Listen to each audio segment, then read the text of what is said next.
découvert ici. Et que vous avez découvert Ivoire TV. Ivoire TV.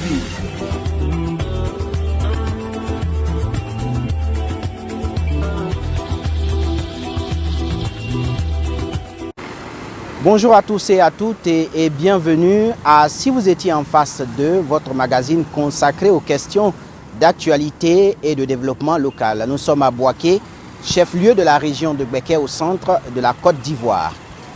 Après 10 années de crise socio-politique, le retour à la stabilité est marqué par une forte volonté du gouvernement ivoirien à redorer le blason du système éducatif ivoirien.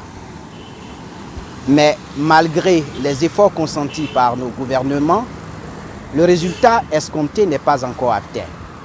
Aujourd'hui, nous parlons d'éducation. Après la nomination du Premier ministre Patrick Achi, nous vous posons la question de savoir si vous étiez en face de Patrick Achi, qui proposeriez-vous comme ministre de l'Éducation nationale? Le micro est à vous.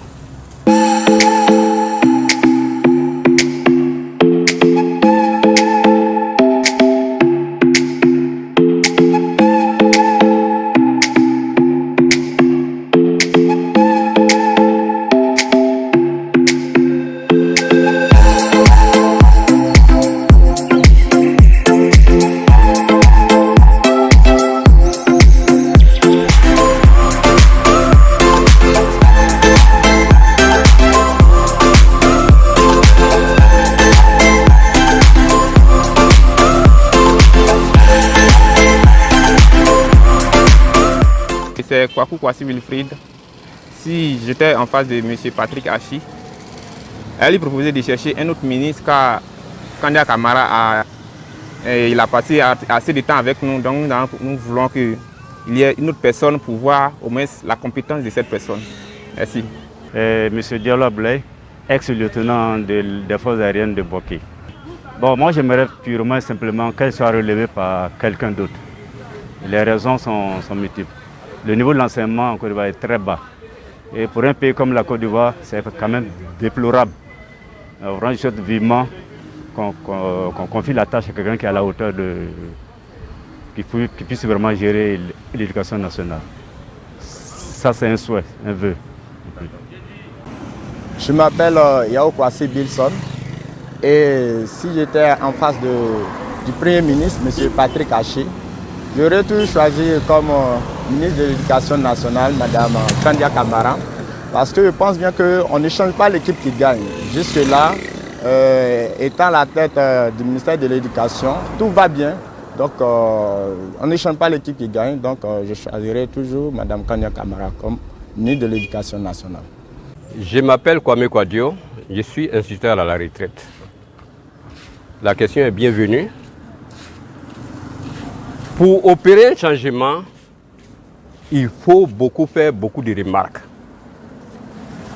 Parce que nous avons vu, même au niveau du travail de terre et tout ce que nous faisons, on dit que celui-là n'est pas bon, celui-là n'est pas bon. Au fur et à mesure où on change, nous sommes restés maintenant, au niveau de l'agriculture, il n'y a plus personne même pour travailler.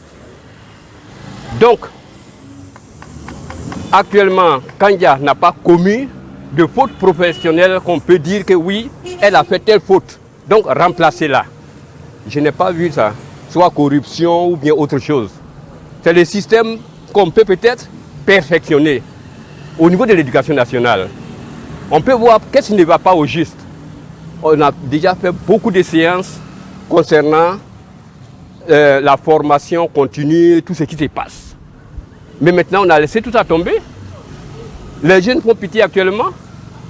Quand les enfants dorment en classe, même si on change de ministre et que l'enfant dort en classe, on peut le toucher? Non. On ne peut rien faire. Les enfants sont trop libres. L'enseignant même est devenu comme un vrai chiffon dans la classe, n'a même pas son rôle à jouer. On ne peut pas accuser, mais on va remplacer des ministres. Les mêmes problèmes vont revenir. Donc vraiment, comme Oufoué même l'a dit, on ne change pas tellement une équipe qui gagne. Elle n'a pas fait quelque chose de grave. Même au niveau professionnel, on a vu tout à l'heure les ministres qui sont décédés là. Quand on prend Ahmed Bakayoko, Quel est son niveau intellectuel? On ne sait pas tellement. Mais il a fait beaucoup de choses aujourd'hui. Dès sa mort, tout le monde le pleure. Donc avec regret, je m'arrête là pour vous. Je suis Kaon Prince Rodrigue. Voilà, donc je voudrais intervenir un peu sur l'actualité en Côte d'Ivoire, concernant un peu la nomination du ministre de l'Éducation nationale. Alors, si j'étais à la place du Premier ministre aujourd'hui, j'allais nommer comme ministre de l'Éducation nationale Mme Ramantali. Voilà, elle au moins, peut-être qu'elle a une notion, elle fut présidente de l'université de Cocody. Elle a une notion. Aujourd'hui, Kandia avait 10 ans, presque, pratiquement 10 ans qu'elle était ce même métier. On a vu un peu le résultat, on connaît le résultat. Donc aujourd'hui, il est temps d'essayer encore d'autres personnes. Voilà, donc moi j'étais à la place du Premier ministre aujourd'hui, je l'ai proposé Ramantali. Voilà, elle au moins fut présidente de l'université, elle a au moins une grande notion. Voilà, donc ce que j'allais faire à sa place. Oui, mon nom c'est Koulibaly Yakouba, je suis enseignant. Oui, bon, si j'étais en face du Premier ministre, j'aurais souhaité qu'on reconduise Kandia Plouma au poste de l'Éducation nationale, en attendant de mieux voir. Bon, à part elle, pour le moment, je ne vois pas celui qui peut mieux faire. Voilà. Donc, je propose qu'on la reconduise pour le moment. Voilà. Quoi qu'on dise, elle a fait quand même de son mieux. Hein. C'est vrai que tout n'est pas parfait, mais voilà, elle a fait quand même de son mieux. Merci beaucoup. C'est M. Kwaku Charlemagne. Je suis moi-même enseignant. J'enseigne l'informatique. Alors, aujourd'hui, si le niveau d'études a baissé, évidemment, c'est par rapport aux gens qu'on recrute. Tels que on prend les gens de, comment on appelle, des gens qui n'ont pas de niveau et pour aller enseigner les enfants. Donc finalement, qu'est-ce que vous voulez que ces gens-là deviennent, ces enfants-là deviennent? Alors, donc, si la ministre Kandia sait que, ou alors si elle-même elle ne sait pas, c'est peut-être que c'est parce que elle-même, elle n'a pas eu cette formation normale. Voilà pourquoi est-ce qu'elle peut recruter des gens de niveau BPC et qui ne peuvent rien faire à nos enfants. Alors, donc elle-même, elle n'a plus sa place là. Je lui demanderai de prendre, oui, et puis évidemment, tout un chacun a un curriculum vitae. Alors donc, c'est dans le curriculum vitae qu'on peut savoir si cette personne a su vraiment, effectivement, a connu vraiment l'enseignement et qui sait aussi donner la formation aux enfants. C'est cette personne qu'on doit choisir. Mais évidemment, avec le curriculum vitae, on peut savoir quel niveau cette personne a. Et non, c'est qu'on allait acheter comme des diplômes ou alors des gens qui n'ont pas le niveau et qu'on les prend. Et encore, plus grave encore, c'est qu'aujourd'hui, maintenant, tout ce qui se passe, c'est, j'allais dire, ouais, il faudrait que tu sois de la même région ou bien de même ethnie que moi pour que je puisse t'embaucher ou bien alors te recruter. Mais ça, je crois que ces genres de personnes-là, on doit les enlever. Voilà.